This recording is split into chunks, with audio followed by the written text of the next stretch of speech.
Welcome, survivors. This is Eerie Knight of the Suda Posse bringing you a comprehensive recap from the first 7 Days to Die developer stream. The experimental build of version 1.0 is expected to land sometime in June, with the stable PC and console version coming in July. Do note that it is contingent upon no game-breaking bugs or other issues arising that could lead to delays in the release. So, knock on wood, fingers crossed, whatever superstitious ritual you want to perform, now's the time to do it. Unless you've been living under a rock, one of the major updates of this release are the character and outfit overhauls. But before we get to those, I want to discuss some things that I didn't expect. One of the biggest surprises of the stream for me was the new tutorial challenge system. Gone are the old starter tutorial quests and journal system. This is a replacement for the journal system. This new challenge system replaces those, and in its place are a series of quests that when completed yield experience points and other rewards. The quests come in different categories: basics of survival, homesteading, survival, crafting, and traders. Unlike the old quest system, these can be completed non-linearly. The only restriction is that you need to complete the first row of quests before unlocking all other rows.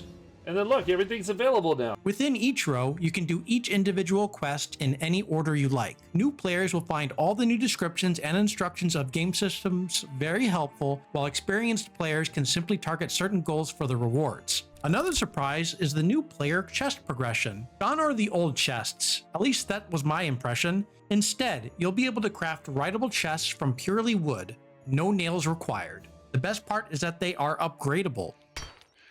Upgrading using iron ingots will not only give it a visual enhancement, but will increase the number of slots therein. Steel will further increase the number of slots to give the player even more room to shove all their loot. Items do not need to be removed to upgrade. Upon upgrading, any item in that chest will remain in its original slot, so no need to reorganize or temporarily remove items. And though it wasn't shown, one of the best updates to this system is apparently the writable text can now support 3 lines. Which is a godsend. And it supports like 3 lines of copy, so if you kind of want to say this is Lathan's hardware and Kinky Toys. Hey, I told you that in private. I know it sounds like a small thing, but I can't tell you how many times I wanted to add a 3rd line and it just gets cut off. Thank you, devs. Now, on to the major features of the update. Characters have seen a huge facelift. That and the character creation screen. There are currently some bugs right now with the UI, but despite the issues, it looks pretty clean. The game comes packaged with lots of presets for faces, hair, eyes, you know, those things that humans have. Beware of character randomization, however. You may be scarred by the results. Oh, man. I mean... There's a large variety of hair and eye colors, both of which have some new tech involved. When the character is close to objects or other in-game characters, they will pivot their head to look and occasionally blink. And though it wasn't shown, helmet hair is now a thing. When putting on a helmet with moderately long hair, the hair won't disappear underneath it, rather, it will get compressed a bit and poke out beneath the helmet itself. Lots of nice little touches went into the character models to make them less robotic and more natural feeling. Armor likewise has seen a major change not only in appearance but also in function. There are 16 total themed armors. Each armor set has 4 parts, giving a grand total of 64 individual armor pieces. Each piece, when worn, will give a small bonus to something. For example, wearing mining gloves might improve or yield by X%. Magnitude of the bonus is dependent on the quality, so a brown armor piece will be noticeably inferior to a purple. If you wear all armor pieces in a set, you will get an extra bonus beyond what each individual armor piece grants. Think of it like the existing perk books. Each perk book grants a bonus. Read them all and you get a bonus.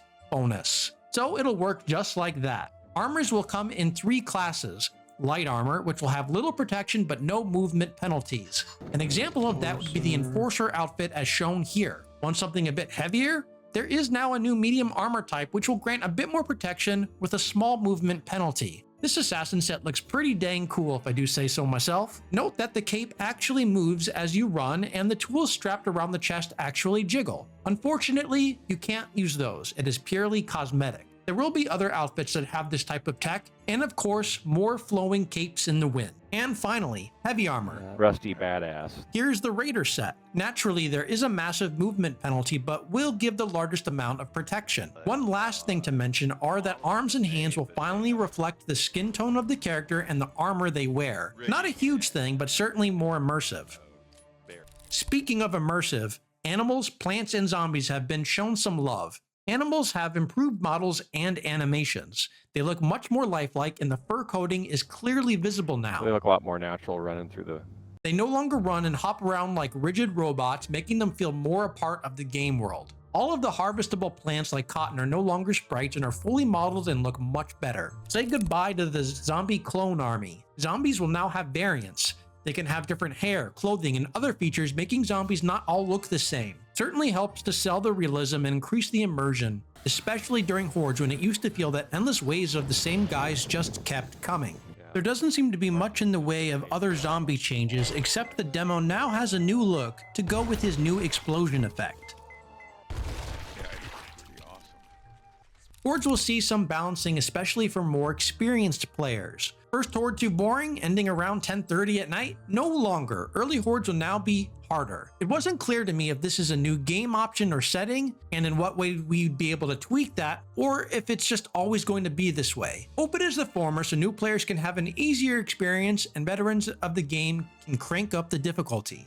On the topic of difficulty, there will be some scaling if you are in a party now. This won't apply just to Hordes, but playing in a party will boost the hit points of zombies so a team of survivors can no longer easily overpower the undead by ganging up on them. This update, of course, will have plenty of balancing and optimizations. Game progression will be smoother. It does feel like they say that each and every alpha, so I'm not sure what smoother means this time. Apparently, crafting will be more important, and getting a new weapon multiple tiers higher early on will be more rare. Trader rewards will also be toned down a bit, preventing you from gaining access to tools and weapons that are significantly better than what you currently possess. What's the rest of the update looking like? Well, the devs alluded to some major trader voiceover overhauls.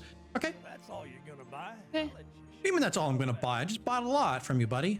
Plus random world generation improvements, POIs, and other things. They plan to showcase this stuff in the next dev stream, which should occur next week on Thursday. I'll of course be there to cover that for you all, so you don't need to watch the entire thing yourself. On that note, take care, survivors. This is Eerie Knight signing off. Catch you all after next week's developer stream.